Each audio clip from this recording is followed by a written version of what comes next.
আমি আমার প্রায় ভিডিওতে তোমাদেরকে গাছ সম্পর্কে দেখাই। তোমরা অবশ্যই হয়তো বুঝতে পারো যে আসলে আমি একজন গাছপ্রেমী। হ্যাঁ, সত্যি আমি একজন গাছপ্রেমী। আমি সব ধরনের গাছ, ফুল গাছ থেকে শুরু করে ফুল ফলের গাছ লাগানোর চেষ্টা করি। হয়তো বা টবে অত সুন্দর করে ফল হয় না, ফুলটাও অতটা আসে না, তারপর আমি চেষ্টা করি তোমরা এভাবে একজন গাছপ্রেমী হও। কারণ গাছ তোমাদের অক্সিজেন দেয়, গাছকে ভালোবাসো, তাহলে মানুষকেও ভালোবাসা শিখে যাবে।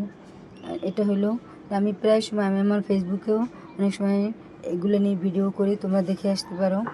আর ইউটিউবে তো জানো আছে, আমি প্রায় গাছকে দেখাই, গাছকে নিয়ে পরিচর্যা করি, গাছকে নিয়ে ভিডিও বানাই। জানি না তোমাদের কার কেমন লাগে, তারপর আমি বলবো একটু সময় করে হলেও দেখে নেবে। কারণ গাছ হচ্ছে মানুষের ভালোবাসার জিনিস।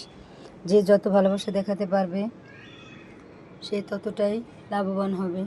কারণ গাছের বিকল্প কিছুই নেই। এই জন্য আমি তোমাদেরকে বলবো তোমরা একটু হলেও গাছ লাগাও, বাড়ির বারান্দায়, টবে, ঘরের কোণে, দেয়ালের কোণে একটু হলেও গাছ লাগাও। কারণ গাছকে ভালোবাসো, মানুষকে ভালোবাসো।